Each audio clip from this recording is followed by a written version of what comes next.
안녕하세요. 꿈나라로입니다. 오늘도 저희 채널에 찾아와 주셔서 정말 감사드려요.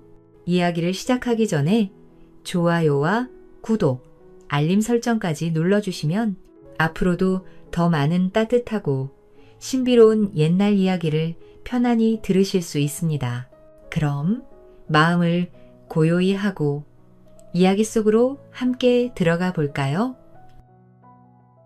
거짓 총각을 보쌈한 마님의 비밀. 옛날 옛적 어느 시골 마을의 장한 영이라는 선비가 살고 있었습니다. 그는 몰락가 출신으로 홀어머니를 모시며 가난하게 살아가고 있었지요. 하지만 아무리 몰락했어도 꿈은 포기하지 않았으니 그는 집안을 일으키겠다는 일념으로 죽기 살기로 공부를 했습니다.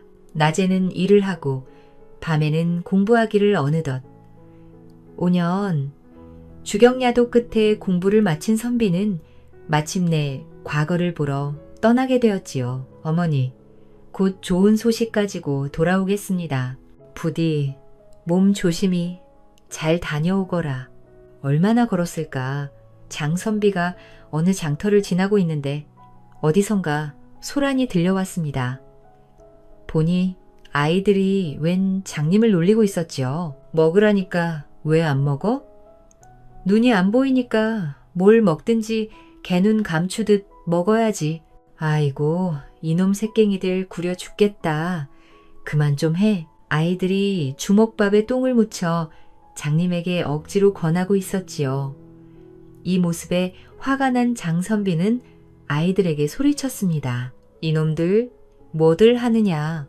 와, 도망치자. 도망쳐. 아이들이 달아나자 장선비는 황급히 장님을 일으켜 세웠습니다. 괜찮으십니까? 그러자 장님은 장선비의 손을 꼭 잡으며 말했지요. 거름뱅이 장님이라 다들 무시하는데 선비님께서 지나치지 않고 도와준 덕에 이리 위기를 면하게 되었습니다. 꼭 보답을 하고 싶어 그러는데 저희 집에 가서 밥이라도 한 끼 잡수고 가는 건 어떠십니까? 발길이 바쁜 장선비는 수차례 거절했으나 장님의 성화에 어쩔 수 없이 그를 따라가게 되었습니다. 잠시 후 집에 도착하자 장님은 장선비에게 상을 내주었습니다. 선비가 식사를 마치자 장님은 품속에서 웬 점통 하나를 꺼냈지요. 밥 한 끼로 이 은혜를 대신할 순 없지요. 제가 보는 눈은 멀었어도 마음의 눈은 트여서 말입니다. 그러더니 신나게 통을 흔들어대는 것 아니겠어요? 어디 보자, 어디 보자. 우리 선비님 팔자는 어떻게 되려나. 장님은 통을 상위에 흩뿌리더니 껄껄거리며 말했습니다. 허허, 선비님은 아주 크게 될 팔자로 원하는 일은 모두 다 이루어질 게입니다. 아이고, 그게 정말입니까? 좋은 정교에 선비가 기뻐하고 있는데 그 순간 장님이 시퍼런 눈을 번뜩 뜨며 말했습니다. 아니, 이럴 수가. 그리곤 몇 번이고 다시 깨를 반복해서 보더니 선비의 팔을 턱 잡으며 말했지요. 그런데 앞으로 선비님께서 크게 되시기 전 죽을 고비가 3번 닥칠 것입니다. 예? 죽을 고비라니요? 그래도 다행인 것은 앞 2개의 고비는 마음만 잘 먹으면 쉽게 이겨낼 수 있다는 것이지요. 그런데 문제는 마지막 고비입니다. 이건 아무리 마음을 바르게 먹어도 하늘이 돕지 않으면 이겨내기 어렵겠습니다. 청천벽력 같은 소리의 선비는 장님의 손을 붙잡고 말했습니다. 어르신, 아니 됩니다. 저는 연로하신 홀어머니를 모셔야 하고 가문도 일으켜 세워야 합니다. 부디 이겨낼 방법을 알려주십시오. 하지만 선비의 애처로운 부탁에도 장님은 고개를 가로저었지요. 안 됩니다, 안 돼. 하늘이 정한 길을 멋대로 발설했다간 저도 죽고 선비님도 죽습니다. 고비를 맞닥뜨렸을 때 운이 좋기만을 바라는 것 말고 별수가 없습니다. 그래도 아직 살 날이 많이 남았으니 마음을 굳게 먹으십시오. 아니, 그래도 더 이상 드릴 말씀은 없습니다. 날이 저물었으니 오늘은 저희 집에서 묵고 가시지요. 그러더니 횡하니 방 밖으로 나가버렸지요. 하지만 죽을 날을 받아놓은 사람이 마음 편히 잘 수 있나요? 장선비는 마음이 불편해 선잠에 들 수 없었습니다.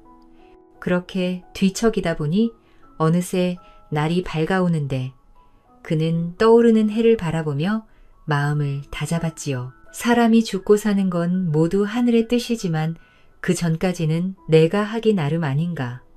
마음만 굳게 먹고 떳떳하게 살아가면 다 이겨낼 수 있을 것이다.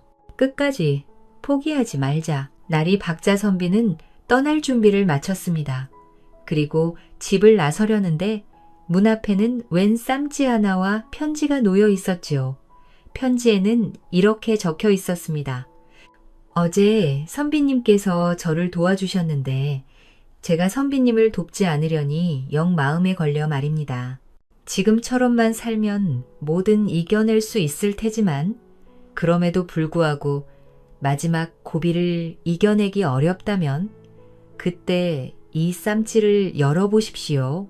그 안에 선비님께서 살 수 있는 방도가 있을 게입니다. 그리고 저는 청기누설을 해 하늘의 노여움을 샀으니 산에 숨어 살아야 하지요. 운명은 선비님께서 선택하시는 대로 바뀐다는 것을 꼭 명심하시기를. 그렇게 선비는 장님이 준 쌈지를 고이 품고 선길을 나섰습니다. 불길한 예언 때문에 밤새 괴로웠던 그였지만 점쟁이가 준 쌈지 덕분에 조금이나마 위안이 되어 힘을 내 발걸음을 옮겼지요. 또다시 한참을 걸어가던 장선비. 해가 떨어지자 근처 주막에서 머물게 되었습니다. 오늘은 저곳에서 하루를 묵고 가야겠구나. 장선비는 지친 몸을 누이고 쉬고 있는데 돌연 주모가 술상을 들고 찾아왔지요. 선비님, 이것 좀 드셔보시지요. 그러더니 장선비의 옆에 찰싹 붙어 앉아 말했지요.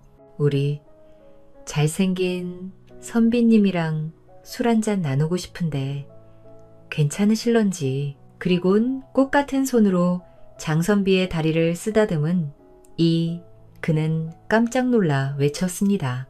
이게 뭐 하는 짓입니까? 선비님, 그러지 마시고 잠시 가만히 있어 보시지요. 하지만 이내 아리따운 여인의 유혹에 정신이 나가 몸과 마음이 어지러지해지기 시작했지요.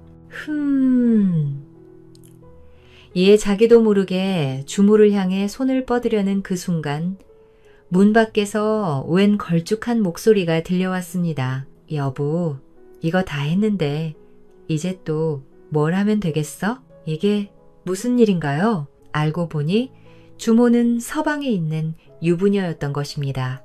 으이고 하여튼 저 인간 쓸모가 없어. 주모는 밖으로 나가 서방에게 뭐라 소리를 치더니 다시 방 안으로 돌아와 장선비를 유혹하기 시작했습니다. 네, 저 화상이라 같이 살긴 하는데 일도 하나 못하고 밤일도 제대로 못하니 아무짝에도 쓸모가 없어요. 그나저나 우린 아까 하던 거나 마저 할까요? 그리곤 장선비를 향해 입술을 갖다 대니 그는 주모의 얼굴을 세게 밀어냈지요. 당신과 서방은 일평생 함께하기로 약조한 사이 아니요? 그런데 어찌 그런 인연을 그리 쉽게 저버리고 외간 남자와 몸을 섞는 말이요. 당신 같은 사람은 꼴도 보기 싫으니 당장 꺼지시오. 민망해진 주모는 입술을 삐죽대며 밖으로 나가버렸습니다. 당신 말고는 남자가 없는 줄 알아? 됐다. 그래. 다음날 날이 밝자 장선비 아침 일찍 길을 나섰습니다. 그런데 문 밖에서 사람들이 모여 웅성대고 있었지요. 아이고, 이걸 어쩌면 좋아?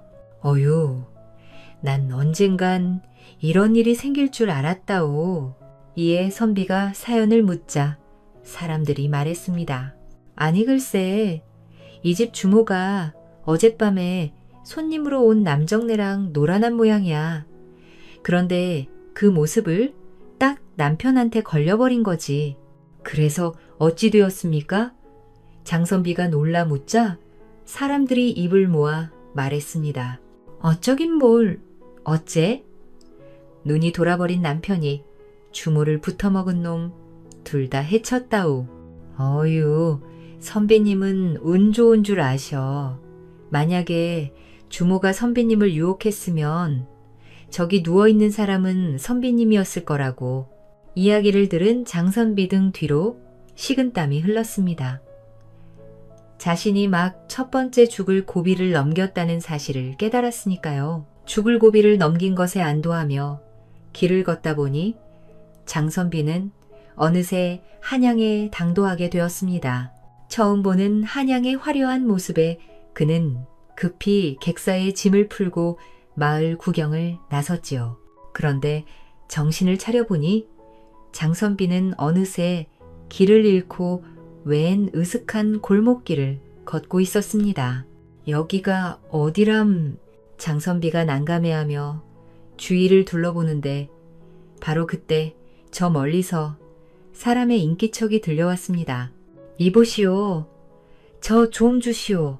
이에 소리가 들리는 쪽을 향해 다가가려던 그 순간 무언가가 그의 머리에 씌워졌습니다.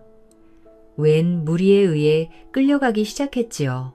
잠시 후 세상이 밝아지니 그곳은 다름 아닌 웬 으리으리한 기와집 마당이었습니다. 고개를 끄덕이며 말했죠. 그래, 이 정도 인물은 돼야지. 이 사내로 하고라. 그러자 하인들은 장선비를 끌고 가더니 이번엔 웬 어두컴컴한 방에 처박았습니다. 그리곤 밖으로 나가는데 문 너머로 하인들이 수군거리는 소리가 들려왔지요.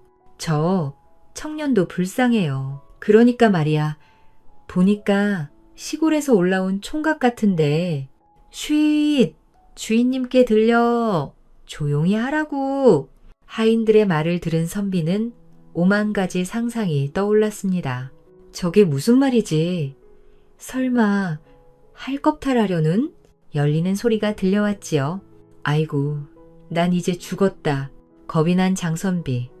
옴짝달싹 못하고 웅크리고 있는데 그 순간 웬 여인의 목소리가 들려왔습니다. 괜찮으십니까? 이에 뒤를 돌아보니 신부복을 입은 아름다운 여인이 앉아 있었지요. 몸은 괜찮으신지요? 아니, 이게 어찌 된 일이랍니까? 놀란 장선비가 묻자 여인은 사정을 이야기하기 시작했지요. 선비님은 오늘 밤 이곳에서 저와 하룻밤을 보내셔야 합니다. 아까 전 보신 어른은 다름 아닌 제 아버지이십니다. 아버지는 문남동녀 외동딸인 저를 애지중지 키우셨고 제 혼기가 찾아 좋은 신랑감을 구하기 위해 백방으로 수소문하셨지요. 그러다 우연히 만난 스님께 한 이야기를 듣게 되었습니다. 지주주, 당신 딸에게 상부살이 있구만. 그래, 결혼한 지 얼마 안 돼 서방을 잃고 평생 혼자 살팔자야. 이 이야기를 들은 아버지는 저를 위해 밤낮 없이 고민하셨습니다. 그러다 인해 방법을 하나 마련하셨습니다. 바로 모르는 사내를 데려와 가짜로 혼인을 올리고 밤을 보내 사내를 처리해버리는 것이었지요. 그리하면 상부살의 기운이 날아갈 거라 생각하신 겁니다. 이야기를 들은 장선비 화가 나 소리쳤습니다. 아니, 그게 말이나 되는 얘기요.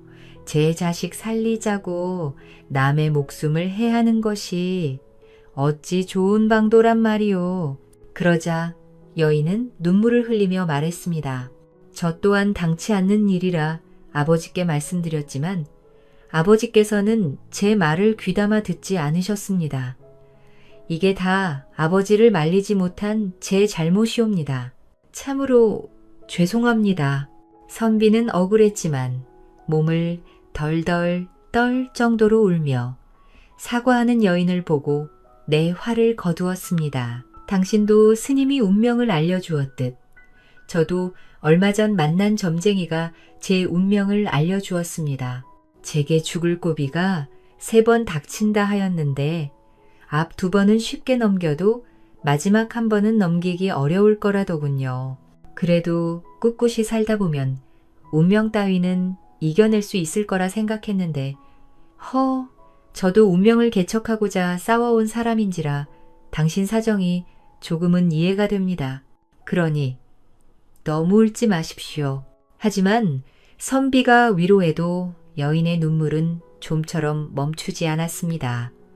그러다 돌연 여인은 방 밖으로 나가더니 무언가 들고 들어왔지요. 이거라도 받아주시지요. 그것은 다름 아닌 2개의 커다란 금덩이였습니다. 아이고, 됐습니다. 어차피 죽을 판국에 이걸 받아 무엇하겠습니까? 장선비 손살에 쳤지만 여인은 계속해서 그의 손에 금덩이를 들려주었지요. 아니옵니다. 마음의 짐이 무거워 그러하옵니다. 부디 받아주십시오. 장선비가 한참이나 우물쭈물거리자 여인은 그의 주머니를 벌려 금덩이를 집어넣었습니다. 내 일평생 가난하게 살았건만 죽을 때가 되니 금덩이를 양손에 쥐는구나. 그리고 자신의 지난 세월을 돌아보며 쓴웃음을 지었지요. 얼마나 시간이 지났을까. 갑자기 머슴들이 방에 들이닥쳐 장선비의 머리에 보자기를 씌웠습니다. 그리곤 한참이나 끌고 가더니 웬 물소리가 나는 곳에서 발걸음을 멈추었습니다. 그들은 장선비를 가파른 곳에 세우고 말했습니다. 당신한테는 미안하지만 우리도 다 명을 받고 하는 일이라 어쩔 수 없어요. 그래도 극락왕생 하시라고 온 마음으로 빌 테니 좋은 곳 가셔요. 미안하게 됐구만요.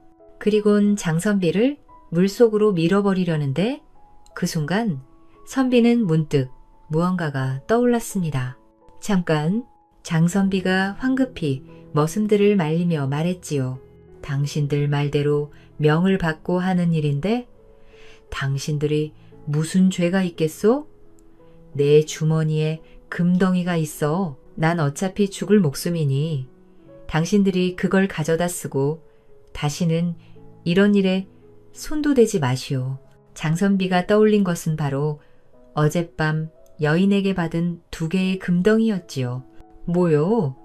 진짜 금덩이? 하지만 머슴들은 놀란 것도 잠시 다시금 그를 물에 밀어버리려 했습니다. 미안해요. 그래도 대감님의 명을 어길 순 없어요. 그렇게 장선비를 잡은 머슴의 손이 떨어지려던 그때 다른 머슴 1명이 황급히 장선비를 낚아챘습니다. 그러더니 장선비의 보자기를 벗기고 밧줄을 푸는 것 아니겠어요?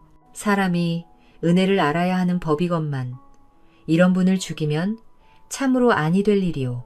그리곤 다른 머슴을 붙잡고 말했습니다. 우리 둘만 입 다물면 아무 문제 없는 일 아니겠어? 이분은 보내드리자고 그러더니 장선비에게 씌워졌던 보자기의 돌을 가득 채워 강물에 집어던졌습니다. 그리곤 그를 산 아래로 내려보내니 장선비 그렇게 2번째 고비를 넘길 수 있게 되었지요. 무사히 풀려난 선비는 황급히 한양으로 돌아왔습니다. 그리곤 과거 시험을 응시하더니 당당히 장원 급제를 할 수 있었지요. 이름 없는 시골 총각이 급제해온 조정은 한바탕 난리가 났습니다. 저런 인재는 도대체 어디서 나온가 몰라. 답의 반도 못 쓰고 나간 사람이 태반인데 저 친구는 답을 술술 썼다지 않나? 이에 대한 칭찬이 쏟아지는데 그 중에서도 특히 장선비를 눈여겨보고 있는 2 사람이 있었으니 그들은 바로 사위를 찾고 있던 정승과 이정승이었지요. 저 친구라면 내 딸의 남편으로 딱이겠군. 사람은 한 사람인데 그를 사위 삼고 싶어하는 사람은 둘이니 누구 한 사람은 포기해야 했지만 2 정승은 조금의 양보도 없었습니다. 이봐, 저 총각은 조정에 입성할 때부터 내가 마음에 두었네. 어이, 사람은 가기 급하네. 내가 먼저 점 찍어뒀다고. 두 사람 사이에 한바탕 실랑이가 이어지니 결국 임금이 나서서 중재하기에 이르렀지요. 그만들 하게? 응. 그리곤 자신이 직접 장선비의 짝을 정해 주었습니다. 늦지 않니? 이정승의 딸은 16이고 김정승의 딸은 17이라 하더군. 한 살이라도 더 먹은 김정승의 딸과 맺어주도록 하게. 하오나 전하. 시끄럽다. 명대로 따르라. 그렇게 장선비는 김정승의 딸과 혼인하게 되었습니다. 장선비는 혼인할 생각이 없었지만 임금님의 명이니 어쩔 수 없이 따라야만 했지요.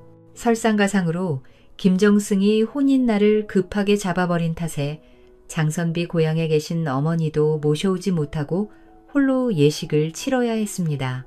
어머니, 불효자를 용서하소서. 정신없던 예식이 끝나고 드디어 찾아온 첫날 밤, 그 누구보다 새 신랑이 제일 기대할 순간이지만 장선비는 하나도 설레지 않았습니다. 그의 마음속에는 오직 어머니밖에 없었지요. 어머니는 내 걱정에 잠 못 이루고 계실 텐데 나는 이곳에서 뭐 하는가? 마음이 복잡해진 그는 방 밖으로 나와 담장 옆 나무 아래에서 쉬고 있었습니다. 그런데 그때 웬 검은 물체 하나가 휘익하니 담장 위를 지나갔지요. 응? 뭐지? 무엇인지 확인할 틈도 없이 그것은 쏜살같이 마당을 가로지르더니 장선비 신부의 신혼방으로 들어갔습니다. 그러더니 다시금 나와 바람같이 담을 넘어버렸지요. 깨서 어라? 놀란 장선비가 다급히 쫓아가려는 그 순간 방 쪽에서 귀가 찢어질 듯한 비명소리가 들려왔습니다. 선비가 황급히 방으로 돌아가 보니 여종 하나가 눈물을 쏟으며 울부짖고 있었지요. 아씨가 칼에 찔려 돌아가셨습니다. 아니, 대체 이게... 끔찍한 광경에 깜짝 놀라 바닥에 주저앉은 순간 장선비는 점쟁이의 말이 떠올랐습니다. 마지막 고비는 하늘이 돕지 않으면 이겨내기 어렵겠습니다. 여종의 비명소리에 김정승이 깜짝 놀라 버선발로 뛰어왔습니다. 무슨 일이냐? 으악! 김정승은 쓰러진 딸을 발견하곤 이내 장선비를 향해 달려들었지요. 네 이놈, 네가 감히 내 딸을... 제가 그런 것이 아니옵니다. 방금 전 낯선 자가 출입하는 것을 보았습니다. 선비는 열심히 변명했지만 사랑하는 외동딸을 잃은 김정승의 귀에는 그 어떤 것도 들리지 않았습니다. 입 다물어라. 이놈이 감히 내 딸을... 김정승은 곧장 장선비를 이끌고 관하로 향했습니다. 사또, 당장 이놈을 잡아들이시오. 아니옵니다. 범인은 따로 있습니다. 선비가 억울하다며 하소연했지만 사또는 김정승의 권력이 무서워 그의 말을 듣지 않았지요. 뭐들 하느냐? 당장 저놈을 잡아넣어라. 그렇게 선비는 꼼짝없이 옥에 갇히고 말았습니다. 장선비는 옥중에서도 계속해서 자신의 억울함을 울부짖었습니다. 아이고, 나는 정말 아니오. 분명히 웬 놈이 담장을 넘어서... 시끄럽다, 이놈아. 어디 사람을 죽여놓고 발뺌이야. 발뺌을 하지만 아무도 그의 말을 들어주지 않았고 다음 날 판결이 나면 꼼짝없이 죽게 될 상황이었지요. 어머니, 얼굴도 뵙지 못하고 먼저 떠나는 이 아들을 용서하소서. 고향에 계신 어머니에 대한 걱정과 곧 닥쳐올 죽음에 하염없이 눈물만 흘리고 있는데 그 순간 문득 지난번 장님이 했던 이야기가 떠올랐습니다. 마지막 죽을 고비를 이겨내기 어렵다면 그때 이 쌈지를 열어보십시오. 아, 맞다. 쌈지가 있었구나. 다음 날 마침내 장선비의 재판이 시작됐습니다. 죄인 장한영은 들락. 파렴치한 짓을 저지르고도 뉘우침 없이 끝까지 죄를 부인한 너는 참수형에 처한다. 그리고 아니나 다를까 판결의 결과는 사형이었지요. 뭐라느냐. 어서 죄인을 처형대로 끌고 가지 않고 뭐 하느냐. 그렇게 죽음의 그림자가 장선비에게 드리워지는 순간 그가 다급히 소리쳤습니다. 사또, 제 말 좀 들어주시옵소서. 죽을 땐 죽더라도 사건의 전말은 알고 저를 벌하라 하지 않겠습니까? 장선비의 외침에 사또가 말했지요. 허허, 놈이 죽을 때가 되니 정신을 차린 모양이로구나. 그래, 어서 말해보거라. 진실이 무엇이더냐? 그러자 장선비가 큰 소리로 외쳤습니다. 제 집 안에 작은 쌈지가 하나 있사옵니다. 그걸 가져와 주십시오. 그 안에 모든 비밀이 숨겨져 있습니다. 잠시 후 포졸들은 장선비의 짐을 뒤져 쌈지를 가져왔습니다. 사또, 여기 있사옵니다. 쌈지를 열어본 사또는 얼굴이 파랗게 질려갔습니다. 아니, 이럴 수가. 선비는 그런 사또의 얼굴을 보며 만감이 교차했지만 죽을 고비를 넘길 수 있는 모양이로구나 싶었습니다. 그런데 그때 사또가 벌떡 일어나 외쳤습니다. 뭐들 하느냐. 저 건방진 사기꾼의 목을 당장 찍어라. 예? 어찌 그러십니까? 사또 나으리? 놀란 선비가 묻자 사또는 그의 얼굴에 종이를 던지며 말했습니다. 감히 이따위 걸로 나를 속이려 들다니. 네가 아주 죽여달라 사정하는구나. 당장 저놈을 끌고 가라. 장선비가 종이를 들여다보니 그 안에는 웬 그림이 하나 그려져 있었습니다. 그것은 버드나무 잎새에 구멍이 뚫려 있는 초라한 그림이었지요. 제 말 좀 들어주십시오. 그런 것이 아니옵니다. 놀란 선비가 급하게 변명해 보았지만 그는 곧 포졸들에게 붙잡히고 말았습니다. 아니긴 뭐가 아니야. 더 할 말이 있거든. 영라대왕 앞에 나가서 하던가. 껄껄껄. 그렇게 포졸들의 비웃음을 받으며 장선비는 꼼짝없이 처형대로 끌려갔지요. 처형대에선 장선비는 더 이상 운명을 피할 수 없다고 느꼈습니다. 네, 떳떳하게 살아가면 운명 따위는 이겨낼 수 있을 거라 생각했건만 결국 이렇게 죽음을 맞이하게 되는구나. 그렇게 단념을 하고 눈을 감는데 바로 그때 하늘에서 천둥번개가 치며 엄청난 비가 쏟아지기 시작했습니다. 아니, 이게 뭔 일이야?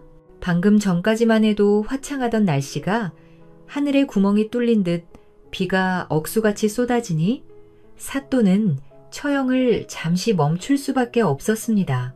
비가 멈추면 그때 처형을 집행하겠다. 엥? 한식경 뒤 시간이 지나도 비는 멈출 기미가 보이지 않았습니다. 심지어 눈을 뜰 수도 없을 만큼 쏟아지니 보다 못한 마귀가 급히 달려와 말했지요. 아이고, 도련님, 오늘은 안 되겠습니다요. 이런 날씨에 형을 집행했다가는 여러 피보는 수가 있구먼요. 이런 상황에 사또는 형을 미룰 수밖에 없었습니다. 어쩔 수 없지. 그래, 내일 날씨가 개면 다시 처형을 집행할 것이니 그리 알거라. 한편 이를 지켜보고 있던 이정승은 무언가 이상함을 느꼈습니다. 장원급제를 할 만큼 똑똑한 자가 신혼 첫날 밤 자기를 죽이다니? 아무리 생각해봐도 김정승 여식의 죽음은 선비와 관계가 없어 보였기 때문이었지요. 하지만 정확한 증거가 없어 차마 나서지 못하고 있던 차에 바닥에 널브러져 있는 종이를 보게 되었습니다. 그의 억울함을 풀어주고 싶던 이정은 이를 집으로 가져가 직접 파악하기 시작했지요. 어디 나무에 구멍이 뚫린 그림이라 이게 도대체 무엇란 말인고? 그런데 그때 이정승 딸이 그의 방에 찾아와 말했습니다. 아버지, 무슨 일 있으십니까?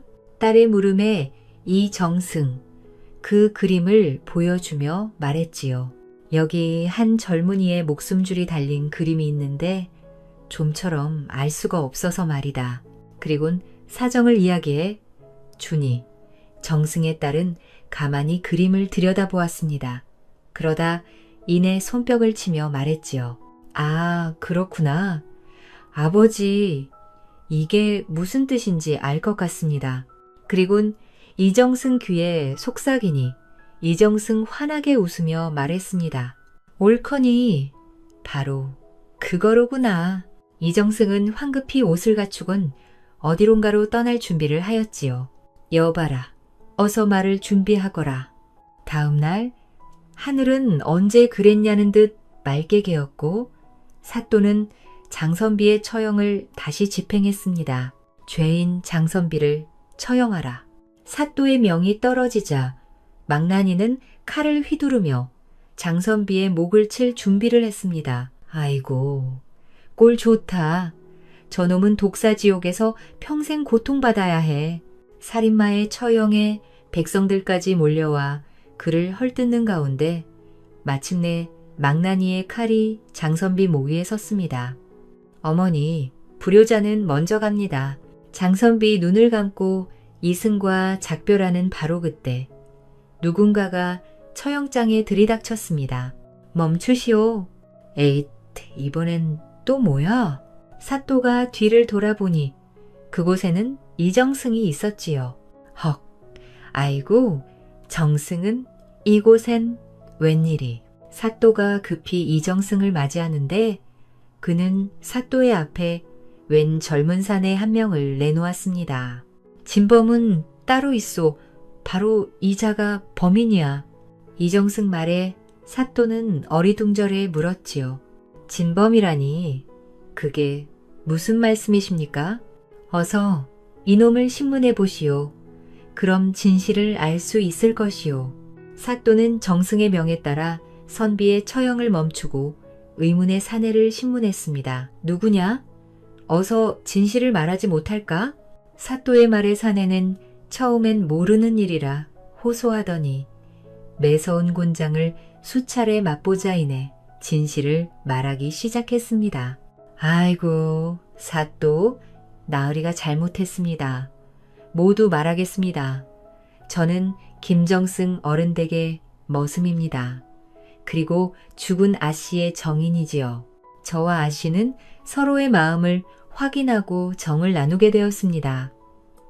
그런데 어느 날 정승 어른께서 갑자기 아씨를 혼인시킨다고 하시더군요. 그래서 아씨와 저는 혼인 전날 밤 몰래 떠날 계획을 세웠습니다.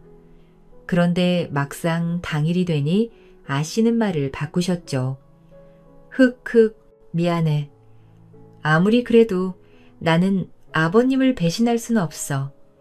그렇게 저의 계획은 물거품이 됐고 저는 어쩔 수 없이 아씨가 혼인을 치르는 것을 지켜볼 수밖에 없었습니다.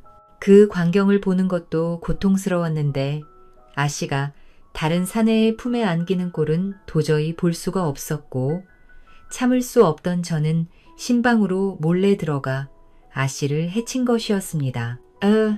으악, 이놈이. 사내가 모든 진실을 말하자 정승은 분노의 고함을 질렀습니다. 내 놈의 사지를 찢어 죽일 것이다.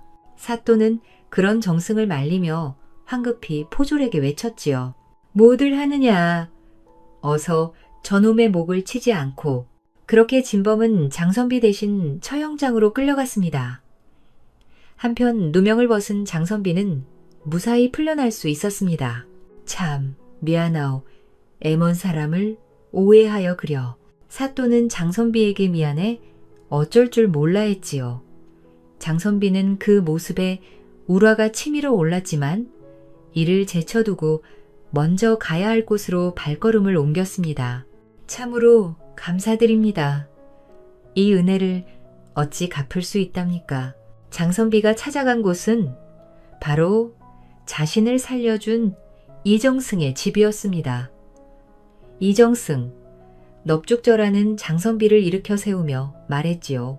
몸도 성치 않은데 절은 무슨? 그리고 자네가 절을 해야 할 사람은 따로 있네. 그러더니 밖을 향해 소리쳤습니다. 여봐라, 가서 내 딸을 불러오거라. 잠시 후 문이 열리고 이정승 딸이 들어왔습니다. 장선비는 영문을 몰라 어리둥절해하는데 이정승이 모든 이야기를 들려주었지요. 지난날 자네의 쌈지 속 그림을 보며 고민하고 있던 중 내 딸이 답을 알려주었네. 아버지, 이 그림이 무엇을 뜻하는지 알 것 같습니다. 버들나무에 구멍이 뚫린 그림은 버들류려의 구멍공 자로 해석할 수 있습니다. 그리고 이를 다 모으면 유공이 되지요.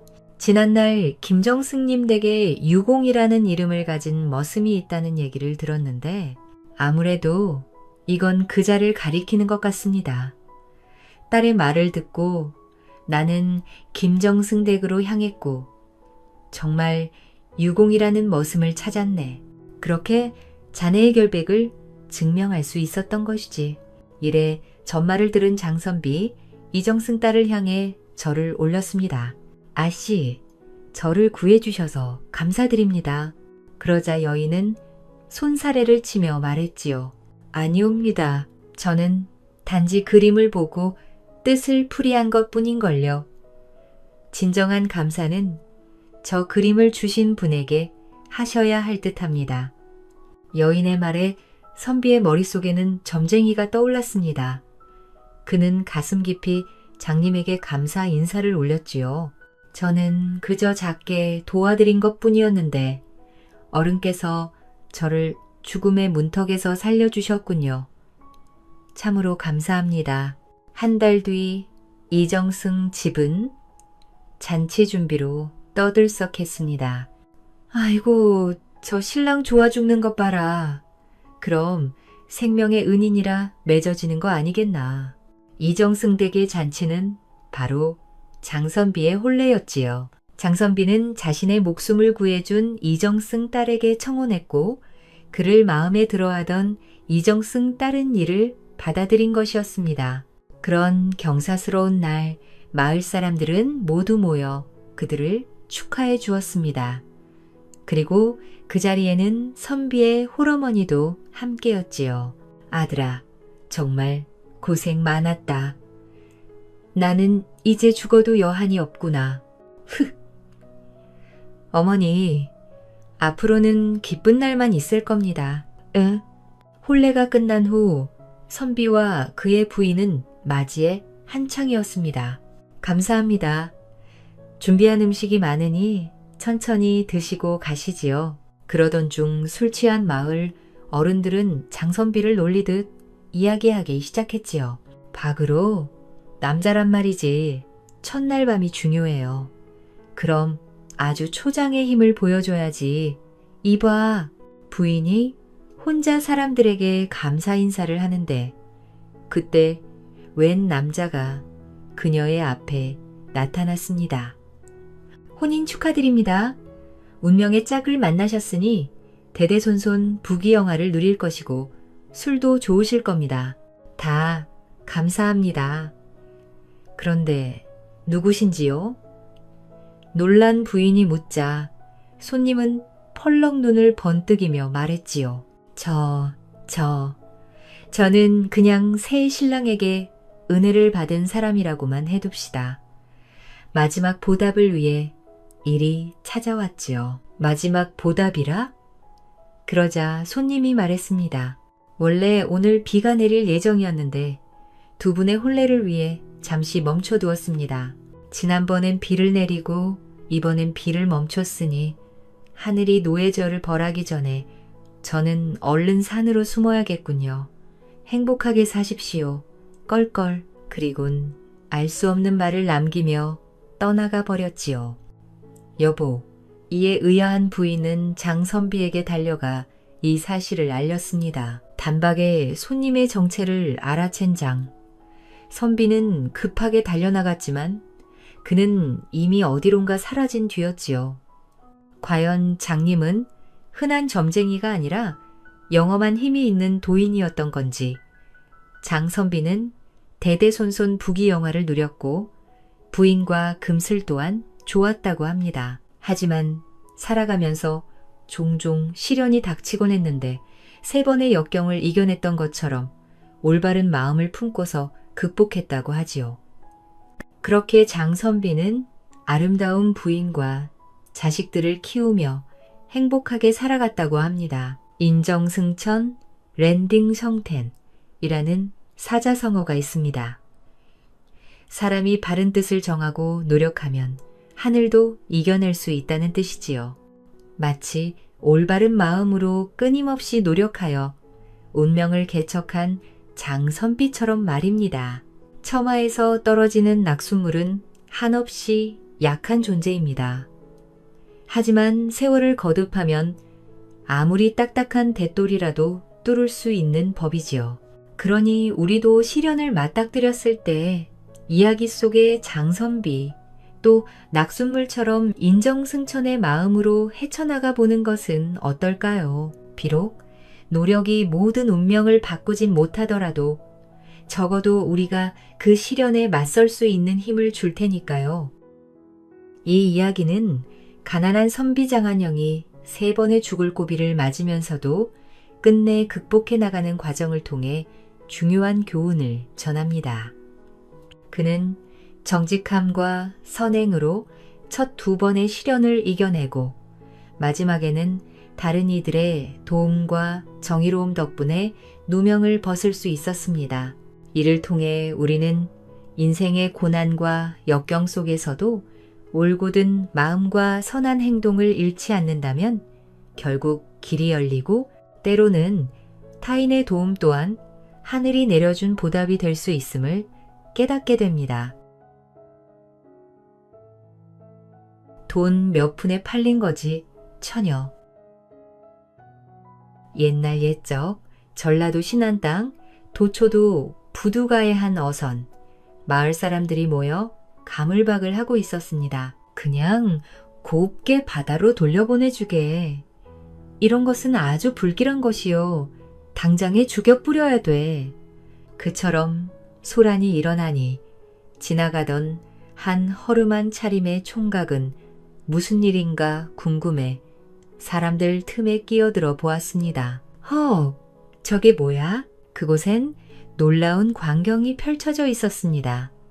바로 인간 여인처럼 생긴 인어 한 마리가 알몸으로 어부의 그물에 잡혀 있었던 것입니다. 아다, 성님도 요것이 꼭 사람 맹키로 생기는데 함부로 해왔다가 뭔 일이라도 생기면 어쩌라 그래요? 아, 시끄럽고 요상한 소문 나기 전에 빨리 죽게 뿌려야 된단 게. 상체는 사람이요. 하체는 물고기인 아름다운 인어는 마치 살려달라 애원하는 듯 진주 같은 눈물을 뚝뚝 떨어뜨리고 있었습니다. 하지만 어부는 당장이라도 인어를 죽일 심산으로 어선에 있던 작사를 가지고 왔지요. 그리곤 작사를 높이 쳐드는데 총각이 그 앞을 가로막았습니다. 세상에 이 아름다운 것을 왜 죽인다니까? 차라리 재개하시지요. 무이유? 이것을 산다고요? 총각은 주머니에서 돈을 모두 꺼내 어부에게 내밀었습니다. 예, 제가 아주 좋은 의미로 쓰겠습니다. 어부에게 인어를 산 총각은 인어를 부두가 반대편 한적한 곳으로 데려왔습니다. 헉헉, 이제 아무도 없지? 그는 주변에 사람이 있나 재차 확인하고는 황급히 인어의 몸을 감고 있던 그물을 벗겨냈지요. 와, 그러자 물방울 같이 투명하고 보드라운 인어의 살결이 그대로 드러났습니다. 여는 체념이라도 한 듯 제 몸을 2팔로 감싸주고 눈물을 흘리고 있었지요. 그런데 그때 총각이 외쳤습니다. 무엇하느냐? 어서 가지 않고 어서 가거라. 다시는 이곳에 얼씬거리지 말고 그랬습니다. 총각은 인어를 탐하려던 것이 아닌 그녀를 살려주기 위해 산 것이었습니다. 인어는 잠시 어리둥절해 하더니 총각의 말을 알아듣기라도 하는 듯 바닷속으로 뛰어들었습니다. 피해서 조심히 다녀야 한다. 총각은 인어가 시야에서 사라질 때까지 손을 흔들어 배웅해 주었습니다. 인어를 풀어준 총각은 그곳 마을에 사는 가난한 노총각 명씨였습니다. 남의 집 머슴살이나 해루질을 해 하루 벌어 하루 먹고 사는 형편이지만 착한 심성 탓에 위기에 처한 인어를 그냥 지나치지 못하고 전 재산을 털어 구해낸 것이었지요. 이런 모습의 마을 여인들은 가난뱅이 주제의 돈을 함부로 썼다며 바보 같다고 쳐다도 보지 않았지만 그래도 명씨는 제 성격을 버리지 못했습니다. 그저 너무 외로울 때면 바다를 향해 기도할 뿐이었지요. 용왕님, 불쌍한 놈한테 색시 하나만 내려주십시오. 그리 해주신다면 보석처럼 귀하게 여기며 살겠습니다. 이렇듯 기도하고 나서 달포 정도 지나자 명씨의 기억에서 인어의 일은 이미 잊혀진 지 오래였습니다. 그저 예전과 같이 정신없이 해루질을 하며 하루하루를 보내고 있었지요. 그날도 열심히 일을 하고 있는데 명씨의 시야에 무언가가 보였습니다. 어라, 저게 뭐지? 명씨가 위를 올려다보니 젊고 아리따운 여인 하나가 벌거벗은 채 서서는 화하게 웃고 있었지요. 누구시오? 명씨가 놀라 고개를 돌리며 묻자 여인은 그의 앞으로 다가와 배시시 웃으며 말했습니다. 저를 못 알아보시겠습니까? 얼마 전 제 생명을 구해주셨지 않습니까? 아니, 내가 언제 당신을... 그 순간 명씨는 깨달았습니다. 매끈한 다리를 가진 그 여인은 자신이 일전에 구해주었던 그 인어였던 것이지요. 아니, 당신은... 명씨는 인어에게 자신의 겉옷을 입히고 얼른 집으로 데리고 왔습니다. 누추하지만 어서 들어오시오. 그런데 어쩐 일로 나를 찾아오셨소? 그리고 그 다리는 어떻게 된 것이오? 명씨가 의아했던 것을 쏟아내듯 묻자 여인이 웃으며 답했습니다. 아버지께서 생명의 빚을 갚고 오라 명하셔서 이렇게 은희님을 찾아왔습니다. 제 다리도 아버지께서 만들어주신 것이옵니다. 아버지? 제 아버지는 남해를 다스리는 용왕이옵니다. 예? 그러면 당신은? 예, 저는 남해 용왕의 외동 딸이옵니다. 그리고 이것은 아버지께서 은희님께 드리는 보답이라 하셨습니다. 여인은 가지고 있던 진주조개들을 여러 명씩 앞에 놓았습니다. 10개의 진주조개 안에는 엄지손가락보다도 큰 진주가 반짝이고 있었지요. 아이고, 이런 귀한 것들을 제가 무한 게 있다고. 명씨가 얼떨떨해하며 진주를 바라보는데 여인이 다시금 입을 열었습니다. 이것은 귀한 것도 아닙니다. 이보다 더 귀한 보답이 있는걸요. 예? 또 뭐가 있다는? 아이쿠, 눈이 빠져라. 진주를 구경하다 고개를 든 명씨는 깜짝 놀라 눈을 질끈 감고 말았습니다. 그의 앞에 선 여인이 다시금 벌거벗은 상태로 앉아 있었으니까요. 저희 아버지에게 색시를 내려달라 기도하셨지요. 당신의 소원을 들어드리기 위해 찾아왔습니다. 제가 당신의 색시가 되어드릴 테니 원하시는 대로 저를 품어주시옵소서. 말을 마친 여인은 명씨의 품에 슬며시 안겼습니다.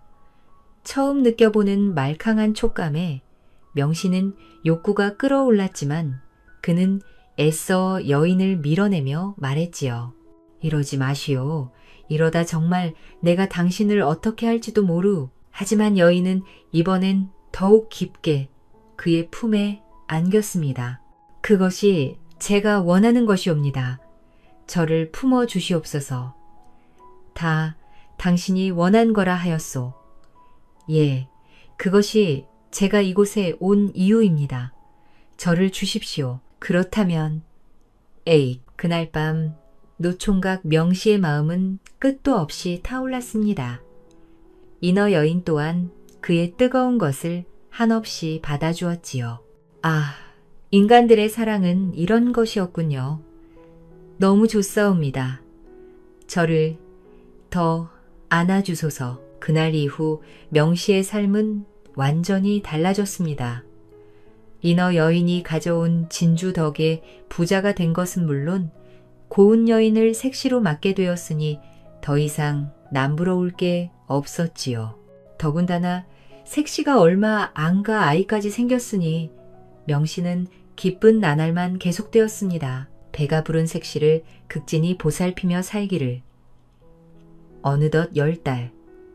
만삭의 아내는 곧 출산일을 앞두고 있었습니다. 부인, 어디 불편한 곳은 없어? 홍 먹고 싶은 게 있으면 말하시오. 네, 모두 다 구해드리겠소. 명씨는 시도 때도 없이 색시의 곁을 지켰지요. 그런데 어느 날 색시가 명씨에게 말했습니다. 서방님, 이제 곧 아기가 나올 것 같군요. 저는 이만 동굴로 들어가야겠습니다. 그게 무슨 말이요? 색시의 뜬금없는 말에 명씨가 깜짝 놀라 묻자 색시가 이어 말했지요. 제가 지금은 육지에 살고 있지만 이건 아버지가 다리를 만들어 주신 것뿐. 저는 본디 인어입니다. 그런데 인간 아이를 낳게 되었으니 제 몸에 커다란 변화가 생기게 되었지요. 자칫하면 아이와 저 모두에게 큰 위험이 생길 수 있어 아버지께 도움을 요청드렸더니 아버지께서 아이를 무사히 낳을 수 있는 동굴을 마련해 주셨습니다. 그곳에서 아이를 낳아올 테니 조금만 기다려 주시옵소서. 이야기를 들은 명씨는 걱정하며 물었습니다. 그곳이 어디길래 그러시오? 나도 준비를 할 테니 함께 가십시다. 그러자 색시는 고개를 가로저었지요. 그곳은 인어인 저를 위한 곳으로 인간이 들어올 수 없습니다. 만일 서방님이 들어오셨다가 용왕의 가호를 헤쳐 아이와 저 모두 다칠 수 있지요. 그렇단 말이오. 부인이 혼자 고생하는 동안 나는 손가락만 빨고 있어야 한단 말이오. 나도 함께 가게 해주시오. 명신이 눈물을 글썽이며 말하자 색시는 그를 달래주었습니다. 걱정 마십시오, 서방님. 그곳에서 사흘을 보내고 나흘째 되는 날 동이 트면 동굴 밖으로 나올 것입니다. 서방님을 닮은 예쁜 아이를 데리고 올 터이니 조금만 기다려 주시옵소서. 다음 날 색시와 명씨는 준비를 마치고 동굴로 떠났습니다. 명씨는 동굴 앞에서 색시와 포옹을 한 후 그녀를 떠나보냈지요. 분명 나흘째 동이 트면 나온다고 하셨지요. 당신이 나올 때까지 이곳에서 기다리고 있겠소. 부디 몸 조심히 돌아와야 하오. 예, 서방님. 제가 나오기 전까진 절대 들어와선 아니 됩니다. 서방님도 부디 몸조심히 있으시길. 부인을 떠나보낸 명씨는 동굴 앞에 앉아 부인이 나오기만을 기다렸습니다. 부인 걱정에 시도 떠나지 못하고 매일같이 추운 동굴 앞에 앉아 부인을 위해 기도했지요. 용왕님, 부디 부인이 몸 건강히 아이를 낳을 수 있게 해주십시오. 아우. 그렇게 시간이 흘러 어느덧 부인이 약속한 나흘이 되었습니다. 명씨는 한숨도 자지 않고 하늘만 바라보고 있는데 깜깜한 하늘에서 어느 순간 밝은 빛이 피어오르기 시작했지요. 드디어 동이 트는구나. 저 멀리 동쪽에서 붉은 빛이 피어오르니 그것은 분명 해였습니다. 명씨는 자리에서 벌떡 일어나어서 부인이 나오기만을 기다렸지요. 하지만 한 초가 한 해 같은 시간이 지나고 어느덧 해가 어둠을 밀어냈지만 부인은 좀처럼 동굴 밖으로 나오지 않았습니다. 그러자 명신의 마음속에는 온갖 불안한 마음이 피어오르기 시작했지요. 왜 동이 떴음에도 아직 나오지 않는 거지? 혹시 동굴 안에서 도움을 바라고 있는 거라면 내가 도와주지 못해 부인이 나오지 못하는 게 아닐까? 불안한 마음이 명신의 머릿속을 가득 메우니 그는 동굴 앞을 서성이며 한참이나 고민을 이어갔습니다. 에이, 그래도 들어오지 말라고 했으니까 조금 기다려보자. 그래, 조금 있으면 나올 거야. 그런데 잠깐만. 이제 동이 떴으니 들어가도 되는 거 아니야? 그러다 결국 명신은 참지 못하고 동굴 안으로 들어갔지요. 에이, 모르겠다. 내 눈으로 확인해 봐야겠어. 부인. 명신이 어두운 동굴 속을 한참 달려가니 저 멀리 빛이 보였습니다. 빛을 따라 가까이 다가가자 투명한 수정체 같은 것이 부인을 감싸고 있었지요. 부인, 그 안에선 부인이 아이를 안고 있었습니다. 이를 보고 반가웠던 명신이 수정체를 향해 다가가 손을 내미는데 손가락 하나가 수정체에 닿는 순간 물이 쏟아지면서 아이가 바닥으로 툭 떨어졌습니다. 안 돼. 명신이 운 좋게 아이를 잡아냈지만 중요한 것은 그게 아니었습니다. 부인이 발끝부터 점차 물이 되어 서서히 사라지고 있었지요. 서방님, 부인은 안타까운 눈으로 명신을 쳐다보며 말했습니다. 제가 그렇게 일러드렸거늘 어찌 이곳으로 들어오신 겁니까? 아니, 분명 동이 다 떴었는데. 저는 용왕의 가호 아래 아이를 무사히 출산하고 인간이 되고 있는 중이었습니다. 하지만 기운이 다 차지하는 때에 흐름이 깨져버렸으니 저는 이대로 사라지게 되었군요. 서방님, 부디 행복하십시오. 그리고 우리 아이를 잘 키워주시길. 부인? 아니 돼요. 명신이 애처롭게 부인을 외쳤지만 그녀는 그 말을 마지막으로 물거품이 되어 사라지고 말았지요. 부인? 섹시가 떠난 지도 어느덧 10년이라는 세월이 흘렀습니다. 명신은 그날도 부인의 무덤에 갔다가 해가 질 때쯤이 되어서야 집에 돌아오고 있었지요. 아버지, 저 멀리서 부인의 얼굴을 쏙 빼닮은 사내아이가 달려와 그를 맞이했습니다. 하지만 명신은 퉁명스레 고개를 돌릴 뿐이었지요. 집에만 있으라고 몇 번이나 말했거늘 어찌 밖을 돌아다니는 게냐? 어서 들어가지 못하겠느냐? 지난날 부인을 떠나보낸 명신은 제정신이 아니었습니다. 동이 틀 때까지 기다리라고 했었는데 그 잠시를 기다리지 못해서 부인이 떠났어. 나 때문에 떠난 거야. 나 때문에. 그는 흔적도 없이 사라진 부인을 기리기 위해 그녀의 옷가지를 담아 바다가 잘 보이는 양지 바른 곳에 무덤을 만들어 주었습니다. 그리고 날마다 그곳을 찾아가 부인을 그리워했지요. 명신이 부인을 잊지 못한 채 10년이 흐를 동안 섹시가 남긴 아이는 무럭무럭 자라 그녀를 쏙 빼닮은 곱고 씩씩한 아이가 되었습니다. 명신은 아이를 무척이나 사랑하지만 아이를 볼 때마다 섹시가 그리워져 곱게 바라볼 수가 없었지요. 그리고 혹여 하나 남은 아이마저 잃을까 두려워 엄마에 대해선 하나도 일러주지 않은 채 아이를 집에 꽁꽁 가두어 키웠습니다.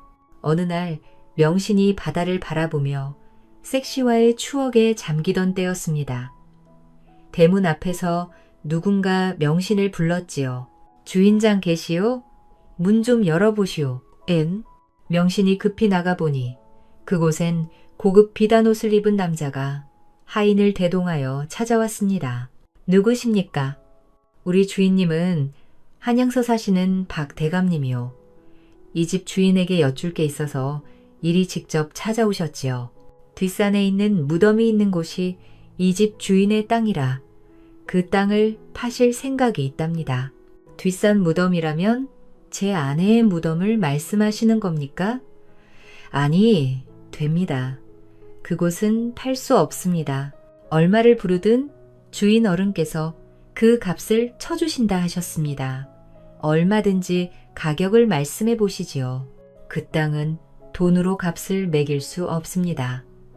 천금을 준다 해도 팔지 않을 것이니 썩 돌아가십시오. 성난 명씨는 버럭 화를 내고서 문을 닫아버렸습니다. 저 버르장머리 없는 것이 감히 말도 끝나지 않았는데 문을 닫다. 문 밖에선 대감의 분노 섞인 고함 소리가 들려왔지만 명씨는 아랑곳하지 않고 방으로 들어갔지요.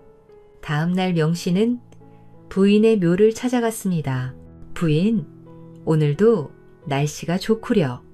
잘 지내셔? 그런데 무덤에 도착한 명씨는 깜짝 놀라고 말았습니다. 수십 명의 장정들이 땅을 파고 있었으니까요. 이게 무엇하는 짓들이여. 당장 그만두지 못하겠어. 명신이 황급히 달려들어 막아보았지만 장정들은 그를 거들떠도 보지 않았습니다. 그만하라 하였어. 무엇하는 게요. 명신이 그들의 팔에 매달려 어쩔 줄 몰라 하는데 그때 전날 대감을 모시고 왔던 그 하인이 나타났지요. 그러게 돈을 준다 때 팔았어야 가을길. 왜 까불어. 우리 어르신이 필요하시다. 내깐 놈이 뻗어야 답이 있을 성심냐? 이미 사또의 허락을 받고 이 땅을 쓰기로 하셨다. 그러니 섞어지거라. 뭐라? 명씨는 길길이 날뛰어보고 관아에 찾아가 보았지만 아무도 그의 이야기를 들어주지 않았습니다. 상대는 나는 새도 떨어뜨린다는 유명한 새도가였으니 한낱 시골 촌부인 명신이 어찌할 방도가 없었던 것이었지요. 그날 이후 명신은 시음을 전폐하고 자리에 눕고 말았습니다. 아버지, 무슨 일 때문에 그러십니까? 그러자 명신의 아들이 연유를 물었지요. 너는 몰라도 되는 일이니라. 말씀해 주십시오, 아버지. 혹 제가 도움이 될지 어찌 알겠습니까? 내가 도대체 무슨 도움이 된다는 말이냐? 내 어미의 무덤이 파헤쳐지지 않게 그 높으신 분을 막아보기라도 하겠다는 게냐? 괜히 애비소 긁지 말고 방에 나가 있거라. 명신이 잔뜩 성을 내니 아들은 풀이 주거방으로 돌아갔습니다. 그날 이후로도 명신은 며칠이나 방에 누워 있었습니다. 그런데 그때 누군가 명신을 찾아왔지요. 이복의 명신, 큰일 났어. 자네 아들이 관아에 끌려갔다고. 얼른 나와봐. 예. 명신이 황급히 관아에 가보니 마당 한가운데에는 쓰러진 장정 수십 명과 아들이 앉아 있었습니다. 아이고, 우리 아들. 놀란 명신이 아들을 끌어안자 사또가 말했지요. 네가 그 아이의 아비도냐? 예, 그러하옵니다. 내 아이가 혹 요술을 부린다? 예. 그것이 무슨 말씀이십니까? 그러자 쓰러진 장정들 틈으로 대감의 하인이 얼굴을 붉히며 말했습니다. 사또, 분명히 말씀드리지 않았습니까? 저놈이 요술을 부렸다고. 하인의 말은 이러했습니다. 아까 전 저희는 대신의 명에 따라 뒷산의 땅을 파고 있었습니다. 그런데 저 꼬맹이가 다가오더군요.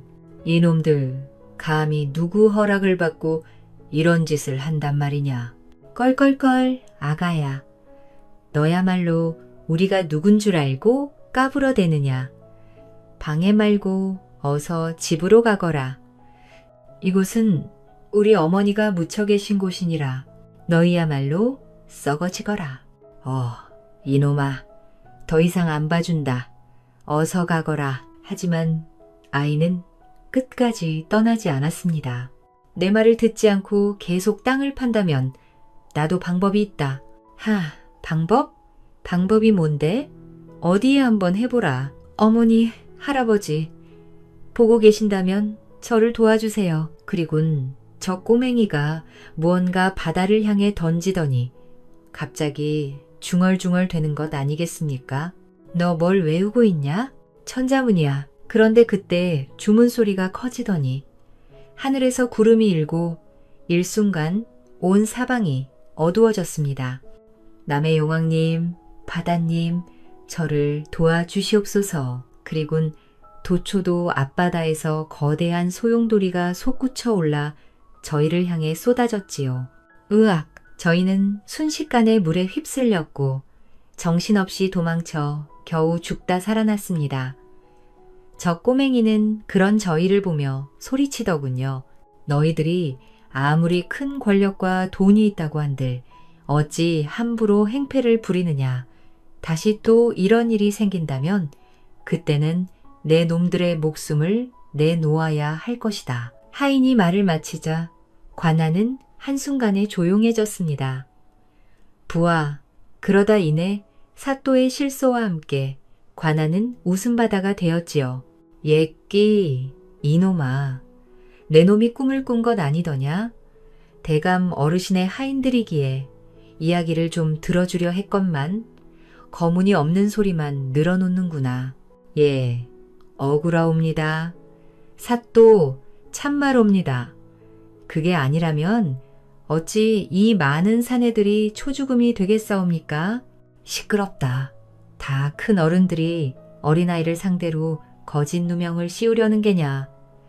내 대감께 네 놈들의 일을 말씀드려야겠다. 그리고 앞으로 그곳 땅은 건들지 말거라. 아이고 사또, 참말. 제발 저희 말을 믿어주시옵소서. 하지만 아무도 그들의 말을 들어주지 않았고 명씨는 무사히 아들을 데리고 올 수 있었습니다. 집으로 돌아온 그는 아들을 붙잡고 물었습니다. 얘야, 아까 전 그게 무슨 말이더냐? 바다에서 소용돌이라니? 아버지, 그것이 말입니다. 아이는 자신의 이야기를 해주었습니다. 저는 아버지에게 혼이 날 적에 아버지의 눈을 피해 어머니의 묘에 찾아갔었습니다. 어머니는 왜 그리 일찍 떠나셨어요? 너무 보고 싶어요. 그날도 어머니를 그리워하며 울고 있는데 갑자기 바다에서 웬 수정체가 떠올랐습니다. 아가야, 어미는 떠나지 않았단다. 어미는 바다가 되어 항상 내 곁에 있어. 그러더니 그것은 신기한 음성을 내뱉으며 진주 3개를 건네주었어요. 너는 남의 용왕의 주이자 바다의 아들이라. 도움이 필요할 때 진주를 바다를 향해 던지거라. 그러면 내가 언제나 너의 곁에 있다는 걸 잊지 말거라. 어머니! 그날 이후 저는 매일같이 진주를 품에 안고 다녔습니다. 그러다 며칠 전 아버지의 말씀을 듣게 되었고 저는 아버지를 돕고자 어머니의 힘을 빌려 그놈들을 물리쳤던 것이지요. 아이의 말이 끝나자 명씨는 한없이 눈물을 흘렸습니다. 아가, 내가 참으로 미안하구나. 그리고 부인, 내가 당신을 볼 면목이 없어. 미안하오. 그리고 고맙소. 명씨는 한참 동안이나 아이를 끌어안아 주었지요. 명신의 사랑을 듬뿍 받으며 자라난 아들은 19의 나이에 과거에 급제하게 되었습니다. 그는 끝없이 승승장구해 도승지 자리까지도 올랐다고 하지요.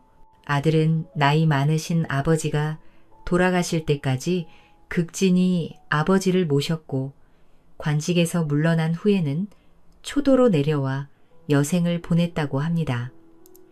그리고 나머지 진주 2개는 마을 사람들을 위해 사용했다고 하지요. 이 이야기는 사람들에게도 널리 퍼져 도초도 사람들은 지금까지도 명신 집안을 인어의 후손이라 부른다고 합니다. 주역에는 적선여경, 지산유행이라는 한자 성어가 나옵니다. 선행을 많이 쌓은 집안은 그 자손들에게 반드시 경사스러운 일이 넘쳐난다는 뜻으로 이번 이야기의 명신이 인어 여인에게 베푼 선행을 떠올리게 합니다. 명신은 생명을 소중히 여기는 선한 사람으로 자신이 가지고 있던 모든 것을 아낌없이 던져 인어 여인의 목숨을 구해주었습니다. 그 결과 그녀로부터 귀한 자식을 얻어 행복한 인생을 보낼 수 있었던 것이지요. 이처럼 우리도 명신처럼 선행을 베풀며 살아가 보는 것은 어떨까요? 그렇다면 우리가 베푼 선행보다 더 큰 행복이 찾아올지도 모르니까요. 이 이야기는 가난했지만 마음씨 착한 명씨가 인어를 구해준 선행으로 인해 결국 큰 축복을 얻게 되는 과정을 담고 있습니다. 비록 아내를 잃는 아픔과 그로 인해 아들을 멀리하는 시간을 겪었지만 아들의 용기와 효심을 통해 가족의 소중함을 깨닫게 됩니다. 이처럼 선한 마음은 언젠가 반드시 보답을 받으며 진정한 행복은 재물이나 명예가 아닌 사랑과 가족 그리고 세대를 이어 전해지는 선행에서 비롯된다는 교훈을 전해줍니다.